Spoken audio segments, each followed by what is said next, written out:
Ooh. She's holding her own. Yeah. I mean, this is frightening. Two grown men and a young girl. Ugh. Oh my God. Oh. Your chance. Oh, jeez. The worst part is knowing that they were just doing it alive. I know. Roll up my sleeve. Look at it. Oh. Look at it. Oh. Keep chopping. Ooh. You know, this is a good plan. This is a smart plan by her. Yeah. Oh, well, yeah. I would have yelled it earlier when I was breaking his fingers. No! Oh, no, it's okay. You're okay. You're okay. She doesn't freaking know. She's in fight or flight. I know. Look, it's me. It's so insane seeing, like, He's there for her. baby girl. Oh. That production blood is so bright. It It's looks very like bright. paint. Get the watches. Oh, the watch. Yeah. Yeah, it was broken. Oh, and he gives her his jacket.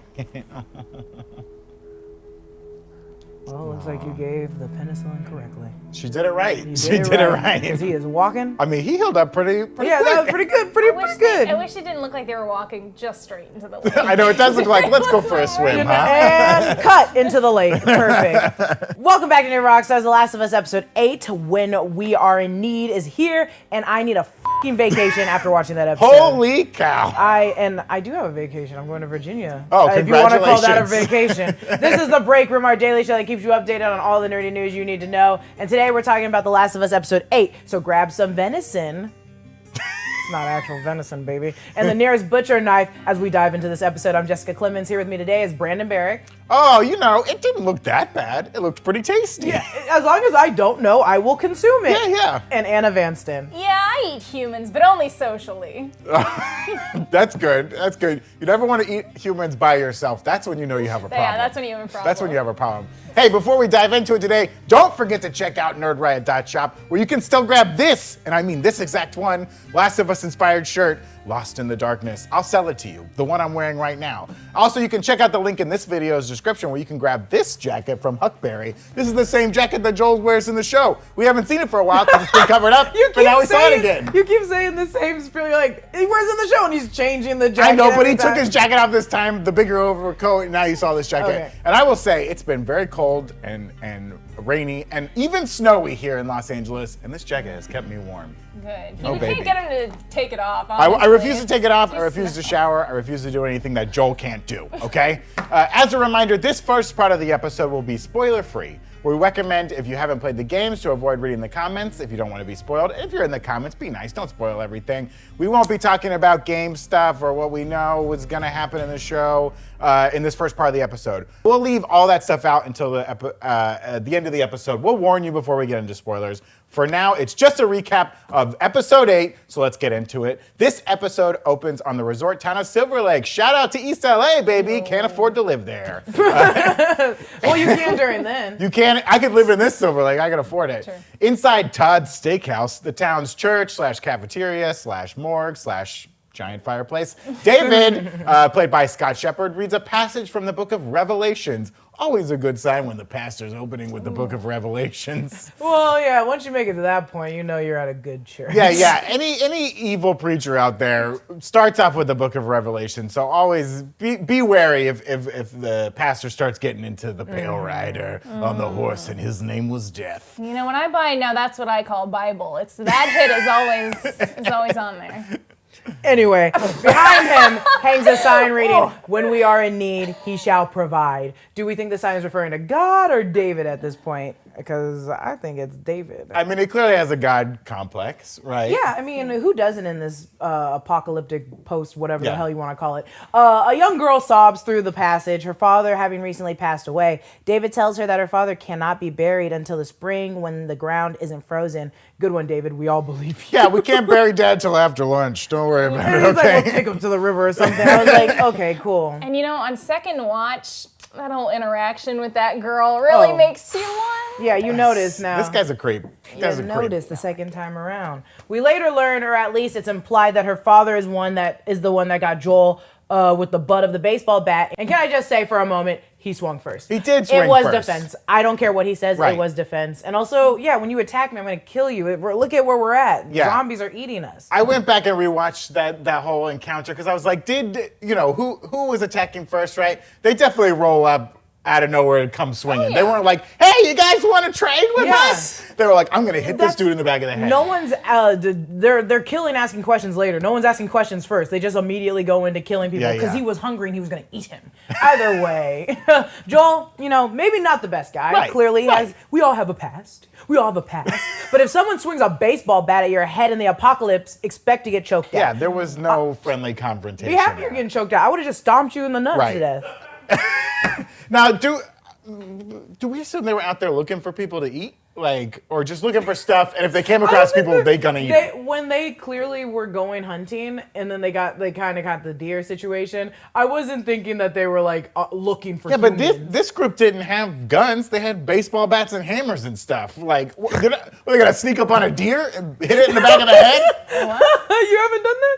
No. I have. I think they were looking for food in general. Right. I think they were hoping for deer and other things. And Food. Wink. Yeah, Food. The most dangerous game is chasing humans. It's the true. hardest game as well. So why would I go for a human over a rabbit? Right. I don't know. It seems pretty easy to catch people, and they're having a hard time catching deers. David confers with James, played by Troy Baker. Troy voiced Joel in the video games. He's also been the one hosting the Last of Us after show. The town is running low on food and has about a week's supply. Maybe 2 if they can ration. Or if they can find someone named Frank. Joel is on his last legs and looking rough in bed. Ellie is running out of food too. She saves the last little bit of jerky for Joel in case he wakes up while she's out hunting. For a second, I was afraid she was about to baby bird him. Yeah, I thought she was going to baby bird him. I knew we were on the same page. I was like, "Ugh, I don't know about this. I do like leaving it right there too. With the idea that if he dies, I'll come back and grab this. Or if he doesn't eat it in a couple hours, I'll take it from him. That's messed up. He doesn't need it. a little one for you, one for me One for later. me. Ellie upgrades her bow from the games to Joel's rifle, which means the bunny is able to escape. That little lucky bastard. If you play the game, you know the bunny's not so lucky. I do like that little twist here. She does land a shot on a stag that manages to run off before bleeding out nearby. Anna, you pointed this out in your trailer breakdown. She's learning the tips she learned from Joel in episode 6 before they got to the college. Yeah. Breathe. Squeeze the trigger slowly, and it pays off. He's a good teacher. Yes. He did a great job. You know who's a bad teacher? David. Bad teacher. And guess who's I love that movie. I love that movie. So the deer gets away, but you know who catches up to that deer? Old David and James, of course. I thought it was so funny how they were just standing. It's a hard cut to them standing there and being It was kind of funny. Well, that is weird because someone shot this deer. Yeah. It wasn't another deer who learned how to use a gun. I guess the first thing I think is oh wow, that hunter's really bad because they shot the deer and now it's all the way over here and I haven't seen them yet. Yeah. It did look pretty frozen. I think it was just kind of covered in stone. For a second, I was like, how long's that deer been sitting there? I think it got pretty far and she just took her time getting to it. Their little moment of should we take this deer? Is it poisoned? Is there a bomb inside of it? It was always great. And then Ellie sneaks up behind them and orders them to drop their weapons. And man, is she total John Wick badass in this scene. I love it. Even unloading the gun with one hand. Very smart. Great. Very smart girl. David asks Ellie if she can make some kind of trade, and Ellie makes a fatal mistake blurting out, "Medicine! Yeah. Medicine!" A bit too fast to show her desperation. David tells James to run back and get some penicillin, but at this point, I don't trust anything derived from a fungus, which is yes. Don't trust anything. Hey, don't trust anything. Penicillin's good. It's great. Well, clearly it is now, but I wouldn't have tested It's always been good. Blessed be the mold that brought us the fun. No, we can't the go into penicillin. we can't go into religious quotes. We can't do it. Ellie unloads their guns like a fucking badass, and her and David move to a nearby shack. David reveals that he only started worshipping after the world went to shit, but you got to think he doesn't actually believe in this stuff and figured he could just use it to manipulate people. Did he say he was did he say he was a math teacher? He said he was I don't know what specific forget teacher. yeah. What would math make a difference? I don't know. I never trust a math teacher. Well, I mean, but it does make sense. Like a teacher and a kind of a religious leader, you both contain knowledge that you are sharing with people who either don't understand the knowledge or just don't take the time to understand the knowledge, right? That's interesting because I was just taking it as like, oh, this creep used his job to be creepy, and then now that we're in an apocalypse or like this, he can now. He probably didn't start being creepy after World No. War II. He was Those seeds were creepy there. before. Yeah, He yeah. just could actually act on them now. He did say later when they're in the cell that he has lines about like you give the people what they need to believe, and so it truly is like, do you believe this yourself, or are you just kind of using religion to manipulate? Hey, look here. I had to start a commune somehow. He also mentions that Pittsburgh's QZ falling in 2017, likely a nod to the game since they swapped the Pittsburgh QZ for Kansas City in episode 4 and 5. Yeah, that's right. David masterfully reveals that he knows exactly who Ellie is and knows Joel must be nearby. That was a great sequence. I loved it. James appears behind Ellie with a gun to her head, but David tells him to give her the medicine. And I love James is like, the fuck? No? Ellie leaves. They really want to kill this little girl. Well, they want revenge. Ellie leaves the deer and runs back to Joel while David and James head back to Silver Lake. Ellie does what any of us would do while administering penicillin. She just guesses and stabs. I do love the moment of her being like, what the fuck do I do here? We were all trying to talk about in the office, from our producer Dashiell did some great research. Well, apparently you can put penicillin in the bloodstream or in a muscle. Either of those are good.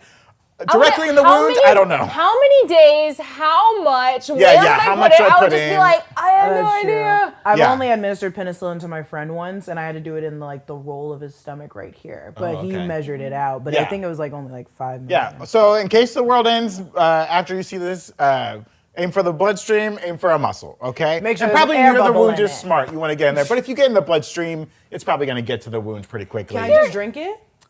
You could take it orally, sure. No, It probably doesn't taste great. We're all just sacks of meat. It'll get around somehow. We're all somewhere sacks in of there. meat, folks. Somewhat. I just Delicious sacks of meat. I'm gonna put it in my eyebrow like Botox.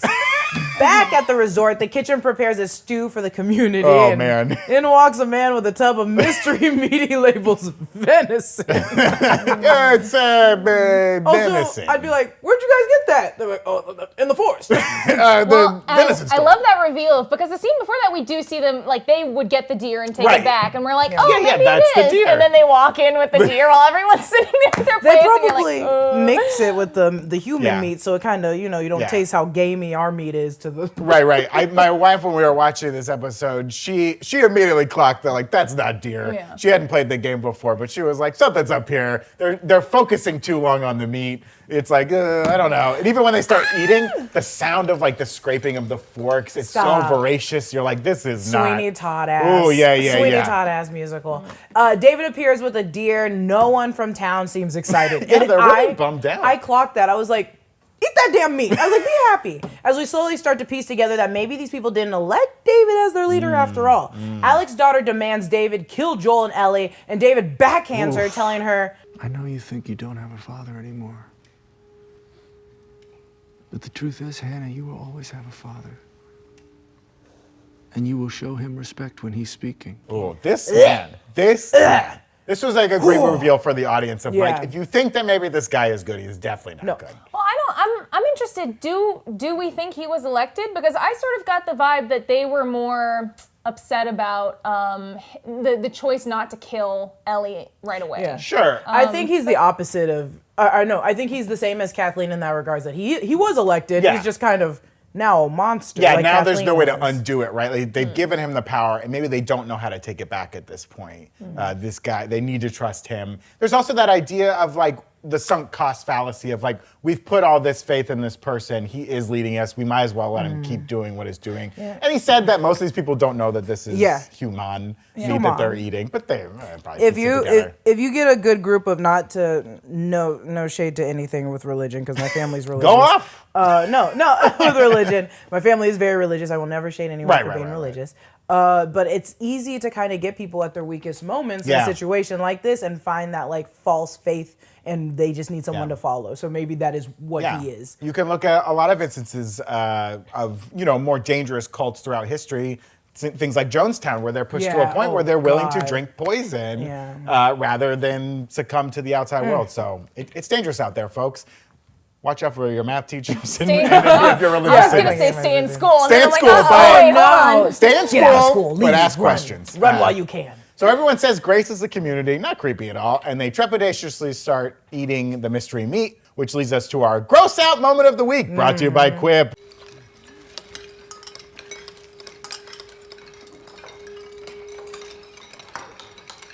That's gross! Oh, you know what else is gross? Bad breath and tooth decay. Thankfully, our friends at Quip have the perfect survival kit to keep your oral gross out moments in check. If you need to get the small fibers of your father's kidney out of your mouth, well, Quip's water flosser hits all the right spots. Gentle or deep clean pressure at the touch of a button. Quip's electric toothbrush also has time sonic vibrations with 30-second pulses to guide a dentist-recommended 2-minute clean. The Quipocalypse has begun, and Quip wants to know whether your favorite Last of Us character is Joel or Ellie. Just go to getquip.com/infected and place your vote by using one of these promo codes, either Joel or Ellie. Tell us who your favorite is. Either code will automatically get you 20% off any Quip flosser, Quip toothbrush, or Quip's gum starter kit. Plus, if your favorite character ends up getting the most votes, Quip will send you a special power-up to help you fight off those infected plaque monsters. The contest is almost over. It's almost over. It's almost over. The contest is almost over, so be sure to get your votes in before midnight on March 8th. The winner will be announced on the final episode breakdown, so stay tuned for that. We will also cosplay as whoever the winner is, so be sure to go to getquip.com/infected and use either promo code Joel or Ellie. Quip prevents you from getting bloodstains on your teeth. That's right. You don't want to have bloodstains on your teeth after lunch. After watching Creed, I punched myself in the face a bunch, so I always have bloodstains on my teeth. Oh my gosh. Okay, moving on. Back with Joel and Ellie. Joel is looking not so hot. Oh, he's looking rough. The hottest man is looking the worst today. Ellie administers more medicine, and while she's outside taking in that fresh air, she sees some crows fly off. Someone Very is smart. clearly nearby. Very smart. I always think about that because I'm a weirdo. Every time I see a group of birds fly one direction, I'm like, who's over there? I mean, you know what a group of crows is called? A murder. Moida. You did know. Yeah. Great. A moida. A moida. Sure enough, David, James, and the 4 other men are canvassing the neighborhood. David demands Ellie to be taken back to Silver Lake because he's a fucking filthy animal. Yeah, he is. He is. And not the good filthy animal. Yeah. I mean, at this point, you might be thinking, well, maybe he does want her, sees something in her that she wants her to survive, but no, it's purely selfish, disgusting reasons. As soon as he was like, give her the penicillin, I was like, red flag. I was like, this guy's gonna do some weird shit. Right. Because why would you give her? Just kill her. Okay, either way. I wouldn't kill Ellie. I wouldn't kill Ellie. I wouldn't kill Ellie, but I understand their circumstance. Ellie sprints back to the house and tries to wake Joel up, placing a knife in his hands and barricading the door. She takes off on horseback as David's men close in.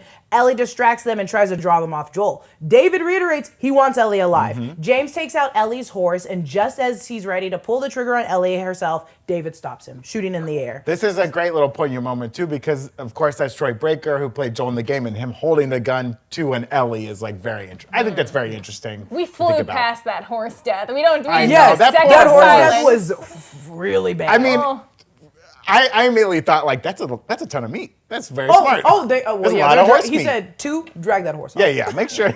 Also, you don't want that job, dude. Dragging a horse, woo! Heavy. I thought about that too immediately, and I was like, I would have never been the person fast enough to be like, oh, I'm gonna be on your side. Like, I'm gonna go look for Joel because I'm not carrying a horse back to camp. No. Yeah, I was looking for how they would decide who would stay with who because it was very like 1 with me, 2 over there, the rest over here. I was They like, just walked in different directions. I was like, you voluntarily went to the horse first. No, You're that's out a of your bad job. mind, dude. Well, knowing what happens if you go after Joel, I would take the horse any day. So Ellie left Joel with this little knife, and in the cutest little shot of him, like tucked in, like dying. holding a knife, he's like, "What do I do?" Yeah. What?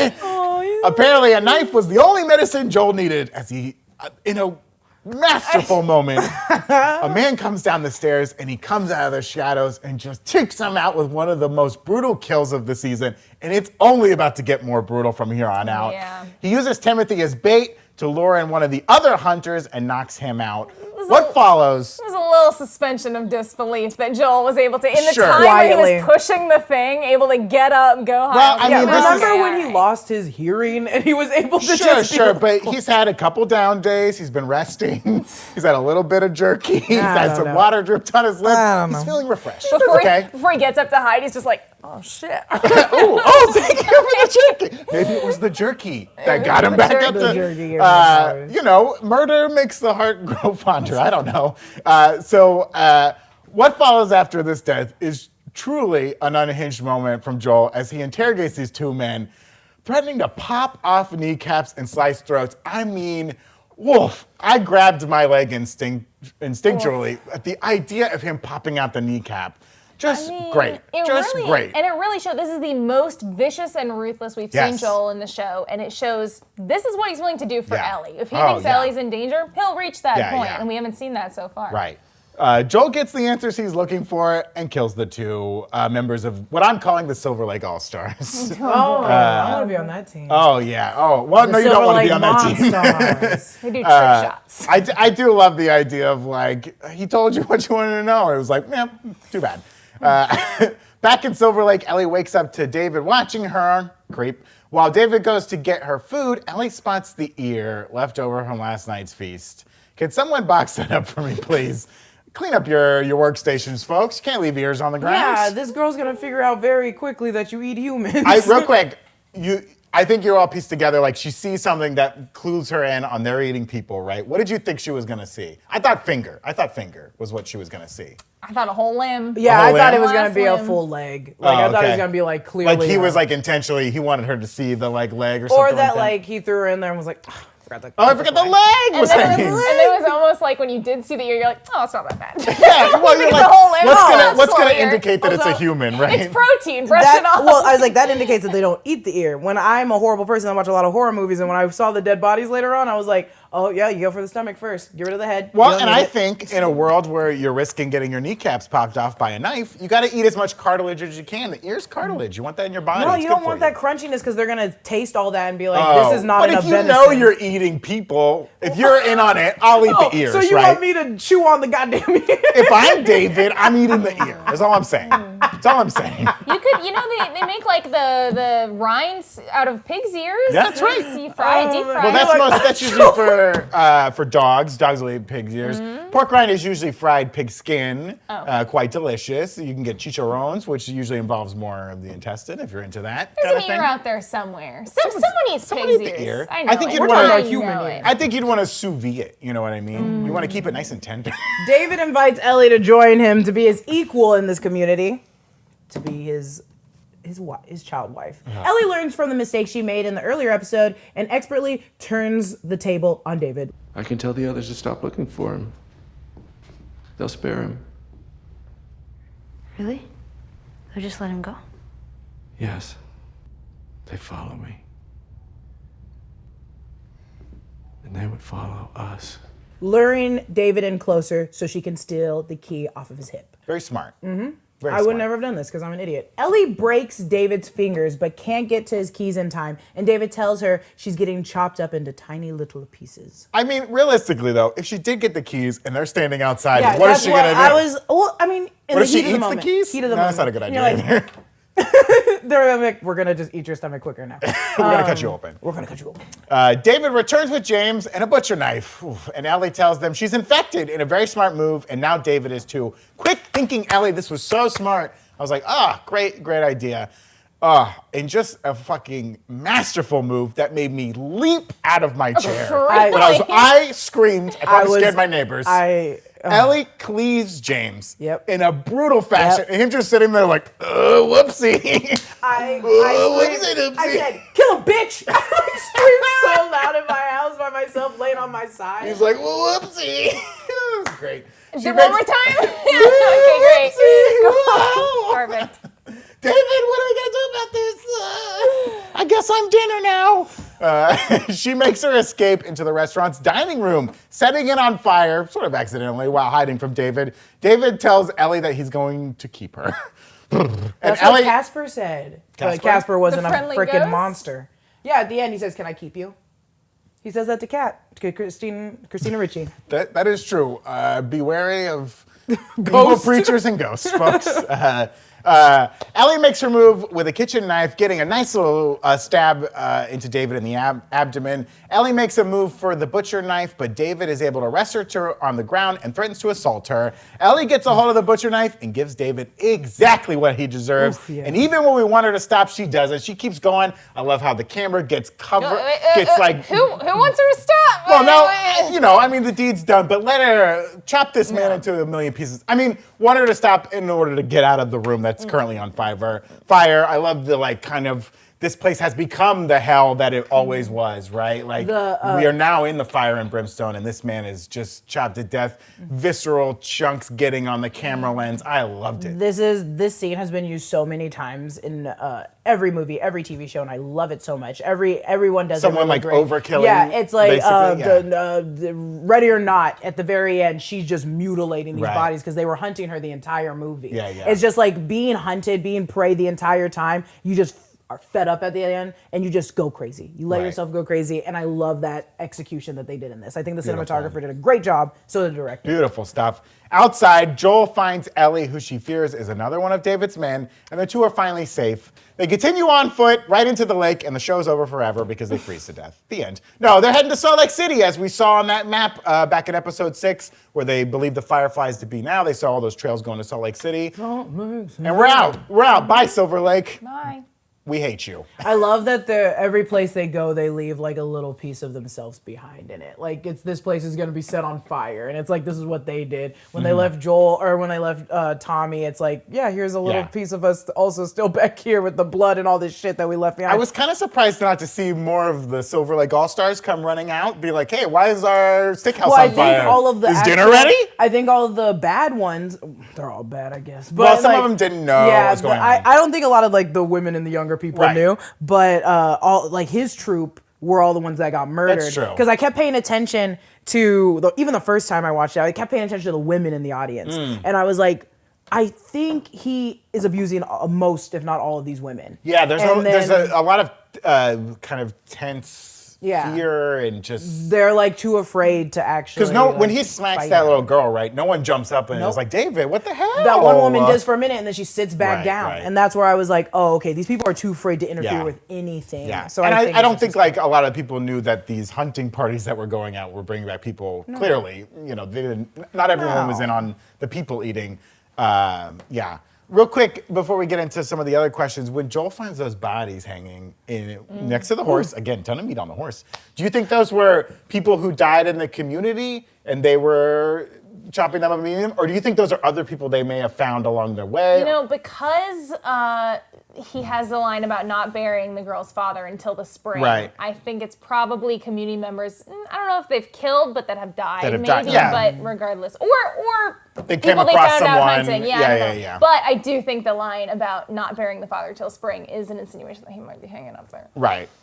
Oof. They Oof. definitely can't eat the ones that got infected. Yeah, they couldn't right? eat anyone. Well, I don't know. Well, my big question coming out of this episode that I want to ask the both of you is, do you think Ellie could have actually infected David? Is that possible? Because we do have some precedent for people carrying, for example, COVID-19 that are asymptomatic and never come down with the illness, but they do pass it on to other people. So my question is, do you think in this show, in this world, that cordyceps, if Ellie doesn't change, she never becomes infected with it, but is it still alive within inside of her? If David had lived on beyond this moment, could he have turned?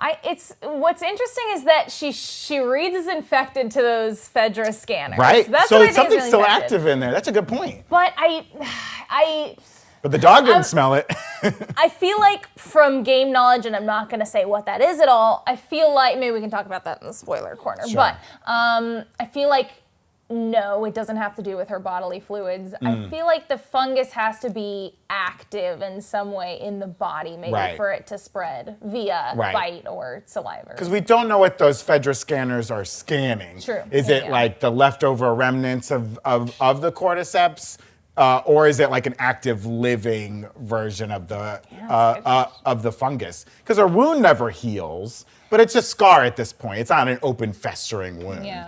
It almost looked a little bit worse this episode. Like when she rolled it up, I was like, ooh, girl. Maybe she was like, flexing to make it really stand out. it looked a little She should have veiny. smeared a little blood on it, you know what I mean, to make it look pretty fresh. But I did love that moment of paranoia immediately from James, where he's like, "What? What? You have it now? I got to kill you? What's going on?" And David very quickly being like, "No, we've seen her for hours and hours now. She would have changed by now." Do you think she could still sprint it, Jessica? I don't think so, but I like your argument with COVID-19 because it is airborne, but Right. that horrible example, HIV is not. Right. That has to be through bodily fluids. It has to be blood Yeah. to blood, It can't. or it has and to get once absorbed into your once blood. it's on hint of oxygen, it usually dies. Yeah. More than often, like 90-some%. But so it's like it.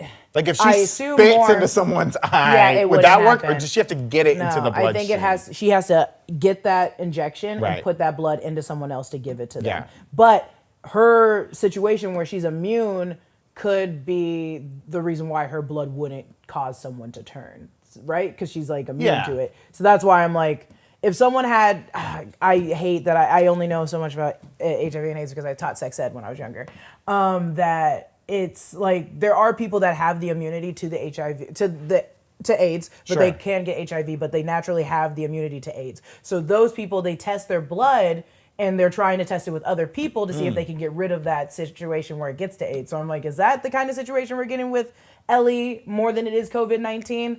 I Like guess she we could just gotta still wait. carry it, but she'll never turn. Yeah, she'll never turn. She's carrying the cordyceps, whatever. So that's why I was like blanking here, looking in the camera for a long time while they were talking. I was You were trying to thinking do back all your institutional knowledge. Yeah, I was Well- like, well, this is what happens when you Yeah. get a virus. And another, it's like we see her try the blood swap thing on Sam, but he was already gonna turn, Yeah, so yeah. it's not a definite answer. I don't know. I'm sort of like, I don't think she can pass it on, but it is very interesting that she still scans as positive. Yeah, that is a good point. But yeah, the dog doesn't smell it. So we don't know exactly what they're scanning, what the dog is smelling. That's why I'm saying it's like, I think it's her specific blood. Yeah. Like if you did it to another infected person, took their blood out with the syringe and put it in someone else, they'd get it. But with Ellie, because she's immune, it's the thing that's in her blood Right. that makes it so it's like, yeah, it shows up on all these scanners that you have it, but once you give it to someone else, Yeah. it just doesn't work. Because It these cancels out. people are around infected, like either captured infected or like, a recently deceased infected. They walk around where we can see the fungus on the ground and stuff. This show has kind of said that the spores, as far as we know, are not going to happen. Something in the game where there are spores that you can inhale and become infected in closed spaces. The Craig Mazin and Neil Druckmann have said on the After Show podcast that like the spores don't really work in this world. That was kind of a game device that we needed. And they've kind of insinuated they're not going to do that. You can inhale the cordyceps and become infected that way. In this season, at least. In this season, at least, we'll see. We'll see what happens. But we all know the show's over because Joel and Ellie walked into the lake, and that's the end. Doesn't really matter anymore. Doesn't really matter anymore. But it would be interesting if it turns out that Ellie could give it to people. I mean, what a superpower to be like, I can give it to you, but I will never turn. Look here, bitch. Look here, I'll bite you. I'll bite you. Gotcha. Yeah, because again, we don't see the infected need to bite someone, as far as we know. If an infected cordyceps walked up to you, and was like, that might not turn you, right? Oh, God, Sorry. gross. I hope that doesn't turn you. I'm safe. But what a superpower! If you could give Yeah. someone Yeah, sure, a cordyceps. superpower. I did appreciate how David knew about cordyceps. He was wise to it. It's interesting how much of the information of this has kind of spread throughout the world. That they know, everyone, even Joel knew that, like, this is all cordyceps, like, they figured it all out. I find that fascinating. I don't know. Well, they had to travel there from Sure, Pittsburgh. they've gone Like, he was across the around country. Keep through heading the lake. west. Through the Cuts lake. through the lake. Yeah. Well, if you recently recovered from a nearly fatal stab wound on a mattress and bled all over it, maybe it's time to get a new mattress. Thankfully, our friends at Helix can help you do just that. Helix makes premium mattresses and bedding that are customized to fit your needs and conveniently shipped right to your door. Helix made a sleep quiz that matches your unique body type and sleep preferences to the perfect mattress for you, so you don't have to worry about which one to get. Based on your different sleep positions and firmness preferences, they have something for everyone's unique taste. And if you sleep with a partner, lucky you, Stop you can take the bragging. sleep quiz together and find something that's the perfect compromise for you both. Jessica, you have a Helix mattress, I right? love You're my a Helix lucky duck. mattress. You love it. It's extra soft, and I got the one that makes you cold because I run hot. It makes you cold? Yeah, the bed's naturally cold. Oh, okay. I just thought it said mean things to you to make you feel bad on the inside. Yeah, it but made no. me icy. No, I run pretty hot, and my wife steals all my heat at night. I need a mattress that puts a wall up between us. Yeah, That's I bad need a idea. mattress for 2 people too. Yeah, you have a partner, right? You're not sleeping alone, all by yourself, I crying sleep yourself to alone. sleep. Actually, I have a that's- cat. Oh, okay. I have a body pillow. That's Oh. true. Humble brag. Well, whatever mattress you prefer, Helix will deliver it right to your door with free shipping in the US. Plus, Helix has a 100-night sleep trial, so you get more than 3 months to make sure that you love it or you get a full refund. Helix mattresses have a 10-year warranty. They even offer financing options and flexible payment plans, so a great night's sleep is never far away. If you're looking for a new bed, check out Helix. You can click the link below or go to helixsleep.com/breakroom to get 20% off your Helix mattress plus 2 free pillows. That's helixsleep.com/breakroom. We also want to thank Factor for sponsoring us today. Power up for springtime with Factor, America's #1 ready-to-eat meal kit. Get nutritious, chef-prepared meals delivered straight to your door, leaving you time and energy to tackle everything on your to-do list. No need to go out looking for rabbits and deer. Factor will deliver food that is not humans straight to your door. Maybe not rabbits either. Yeah. I don't know. And if you're too busy to cook, Factor will help you skip the trip to the grocery store and skip the chopping, prepping, and cleaning up too. Factor's fresh, never frozen meals are ready in just 2 minutes, so all you have to do is heat and enjoy. They have delicious, flavor-packed meals to help you live to the fullest. Choose from keto, vegan, and veggie, calorie smart, and protein plus options on the menu each week, prepared by chefs and approved by dietitians. Each meal has all the ingredients you need to feel satisfied all day long. Yes. Lots of us here get Factor. It's really great. We're I'm busy doing people. The keto one, and the keto one's amazing though. The Yeah, keto yeah. one's phenomenal. How many like weekly options are there though? That's what I'm wondering. Anna, that's It's a ton. That's a great question. I wish I had an answer for you. Oh, wait, I do! They have over 34 chef-prepared, dietitian-approved weekly options. There's always something new to try on the site. Enjoy meals for any time of day with breakfast options like egg bites, smoothies, and more. Or you can eat dinner for breakfast. Who cares? It's your life. Don't let society tell you what you can eat for breakfast. Amen. Plus, you can replenish your snack supply with an assortment of over 45 add-ons. Get Factor and enjoy clean eating without the hassle. Simply choose your meals and enjoy fresh, flavor-packed meals delivered to your door, ready in just 2 minutes. No prep, no mess. Head to factormeals.com/breakroom50 and use code breakroom50 to get what? 50% off your first box? Stop. That's code breakroom50 at factormeals.com/breakroom50 to get 50% off your first box. Okay, Anna, why don't you tell us about some of the differences from the game to the show? I will. I always just have to have a little stretch to get ready Stretch for it it. out. There's so many changes. Hey, folks. This is where we're going to be talking about the game. If you want to go in blind to the game and you don't want to know anything about the differences, this is your time to click off. Coming from your friendly neighborhood Anna, who doesn't want to spoil anything for you. So we're jumping into it. First, as we said, the bunny escape. The bunny escapes! Bunny escapes. This chapter in the game has a cold open with a cute little winter bunny hopping out before it's close up, Yeah. just shot in the head with an arrow and falls over. It's There's a great meme out there you can check out of a streamer playing the game for the first time, I believe, and coming to the bunny scene and finding it very cute and then being utterly devastated when it gets shot through the head with an arrow. Also, how close was she going to be to this rabbit with the rifle as she walked up to it? You just She's gonna blow that thing to smithereens. it's fucking blown It's gonna be a apart. rabbit left. a little fur cloud. Just a poof. Also, a lot of the aspects of David and the villagers is new.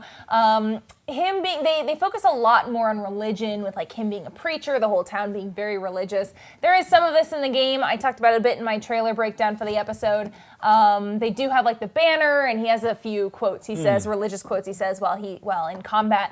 But they really put a lot more of an emphasis on this. Also, him like having the past as the teacher, things like that. The young girl who he slaps, that's all new. So a lot of like community building, David's character building, sort of things like that were new. Also, as we mentioned before, she uses a bow instead of the rifle at first to do her hunting, and then eventually trades it for David's rifle. Oh, cute. And what I loved, you talked about like taking out the bullets, and in a lot of times in games, it's just like, oh, I'll pick up more shotguns. But in real life, you can't have a shotgun and pick up more shotguns. In the game, you're carrying a lot of weapons rifles, at some point in the game. A lot of explosives. It's very like dangerous. it's really impressive. It's like bow, rifle, 3 handguns. It's very cool. Also, David is hiding a handgun that Ellie doesn't know about. When they're sitting around the fire, a horde of infected start to come, and so they have to work together to fight it off. He pulls out a handgun. She's like, "You had a gun the whole time?" He's like, "Sorry." Sorry, but it I'm helps. a liar. It builds her trust in him because he didn't pull the gun on her when he had it the whole time. So it's all part of the grand scheme of things.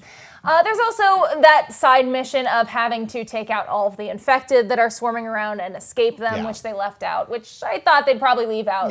Lots of that, like, we gotta make, this is a show, not a game. Right. Game, not a show. There's a bloater in this section, which also got omitted, so there you go. Sorry, bloater extra, you got cut. You got cut, you got. They cut a few gameplay bits with Ellie trying to escape David's men and like getting into the lodge before getting grabbed. There's also like a bunch of gameplay where they're both running through the storm. We got a taste of it with Joel running through the storm and all the winds blowing and stuff like that, but Ellie also has a section like that. The Joel kneecap torture stuff is absolutely in the game though, and I could have sworn they were gonna lighten it up or cut they it. did not lighten that up. They That leaned was in. brutal, man. They leaned in hard. In the show, Ellie actually eats the food that David gives her, which was a little sus. In the game, she's like, she's like, what is it? And he's like, venison. He's like, oh, with a side of human. A really cool one line kind of move. I love how she immediately kicked it away and was like, I'm not eating that. He's like, for what it's worth, it is deer. Yeah. Well, in the show, she digs it. She's like, all right, bet. Yeah. Hit me with that good deer. And also in the show, they really leaned in with his sort of sadism and affection for Ellie. Yeah. And his intentions with her. In the game, I personally believe that they did that was in the game, that there were more sexually nefarious intentions. But it is, some people didn't get that from the game. But it's definitely, if it was meant in the game, Druckmann went, oh no, let's make this clear. He is definitely a very bad person with very bad intentions. So that whole speech about his intentions when she's in the cage and when in the burning building, that speech is a lot longer and more defined, I guess. Sure. And much more creepy. Great. So there's one more change, or one more big change that's different from the show and the game that I want to get y'all's opinion on. Okay. In the game, she continues hacking away at his face. It's very clear it's his face in the game too, I feel like, until Joel actually finds her and has to like hold her wrist and stop her, and that's when they have that moment of her like being in shock and things like that. In the show, it happens outside after she already leaves the building. What do we think about this change? I like giving her the agency of being like, you can chop up this man for as long as you like, and Joel's not there to stop you. It's up to you. Like, let her go. How long you want to chop? How long you want to chop? That's up to you, girl. Yeah. You do your thing. Part of me thinks it was a practical choice because he has the line about all of the doors are locked and I have the keys. David says that, and so it is kind of like, how would Joel get in there? But if the building's burning, that's a great point. And it shows that like it's up to Ellie. If you want to die here, chopping this man up, that's your choice too. Because in her mind, I do love they never pulled like a Joel's dead, we got him move to mess with her. But in her mind, she could be very worried that Joel is dead. Yeah. And she's on her own now, and this is she could be willing to die here killing this man, but that's up to her. But she doesn't. She chooses when to walk away. There is very much a moment of her almost feeling like she's seeing a ghost, like not being able to believe that it's actually Joel there. Yeah. Because last she left him, he was a cute little boy in the bed with like, what do I do with this burrito with the knife. Sick burrito with a knife. Sick. Real quick, let's hit our kill counts for the episode. Ellie coming in with 2 beautiful kills. Joel got 3 gruesome kills, and the Silver Lake All-Stars, they took down 1 horse. R.I.P. to nameless horse. We never got that horse's name. Let's call him Denver. Wow. We miss you, Denver. Some quick spoiler talk. We'll spoiler things off. We can talk about the next game 2. We can talk about whatever we want. So the finale, you've been warned. The finale episode is next week, folks. We know the creators have told us to expect the unexpected, even for people who have played the game. So we're going to take a stab at some predictions for things that didn't happen in the game but could happen in the show. This is when I think we might see the death of Riley. Riley actually dying at the hands of Ellie. Ellie having to kill Riley, I think, would be heavy, and I think it could be an intense flashback for her, knowing what's coming up. Are you voting yes? I'm voting we will see Ellie kill Riley, and it's going to be heavy. Ooh. Heavy. I vote no. No? I think they're done. I think they're going to leave it. No more Riley? No We've more never seen more Riley. Riley? What No about more you? Riley. What about you? No, but I think it's because I agree with the third one. Oh, okay. Well, we'll get to the third one. Do we think we'll see anything related to Abby to set up season 2? We know Abby plays a big part in game part 2. We know that a doctor who we're going to see in the next episode, who has a heavy fate, is the father of Abby. Do you think they will plant any seeds with Abby in this season? Knowing that they know they're getting season 2. It's been confirmed. I think Abby will start the second season. Okay. Right? If we get a little bit. We start with Abby? Yeah. Or, I mean, we start with Ellie. Sure. I mean, I think it would be powerful knowing what's about Abby. to happen to start with Abby I think. in season 2. Because I feel like this last episode will just wrap it up. Right. Like, Well- it'll be like, even if it isn't like the game, Right. it's still going to end with like them walking away. Because they did set up Dina, maybe. They were very, Yeah. Craig Mason was very coy about, was that Dina? But it was like, it's Dina, guys. We don't know if it'll be the same actress coming back to play that role, but what do you think, Anna? Do you think we'll see anything with Abby before this season comes to an end? I think that if they do, it'll be set up in the same way like that Marlene's brother was. It'll be like an offhanded comment about a daughter. Like okay. him being like, yeah, my daughter watches that show, and like that's it. It'll be some very small We'll thing hear if her. they do it. We'll hear the doctor mention his daughter. Yeah. That makes but sense. I mean, they've, in the past episodes, and like this last one, they set up the girl's father died at the beginning of the episode, and that tied in. They have been setting little breadcrumbs throughout the season. So that might be a change. In the game, they don't. He never says anything about a daughter. You find that out in game 2. But since they already know what happens in game 2, they might leave a little breadcrumb. Nothing big. We don't I see the think it's gonna be doctor big. kiss a little girl on the head and be like, Daddy will be back after surgery. After a successful That's a surgery. promise. Hey, and if I lie to you, you kill whoever killed me. You make that promise to me. Yeah. Yeah. What about some history between Marlene and Ellie's parents? Marlene's made it very clear that she was good friends with Ellie's mom. Ellie doesn't know who her mom is. Remember, she asked Marlene, "Are you my mommy?" And Marlene was like, "The fuck you talking about?" It was a bulldozer. Do you think we'll get Dr. any sort of like flashback or Marlene talking about her parents or anything like that? Yeah. Yes. What do you think we'll see? At this point, we'll have the episode trailer, which the season trailer featured Ellie's mom and her as a baby. Right, so it's right, got to right. be in the last Okay, episode. good call. I agree. You agree?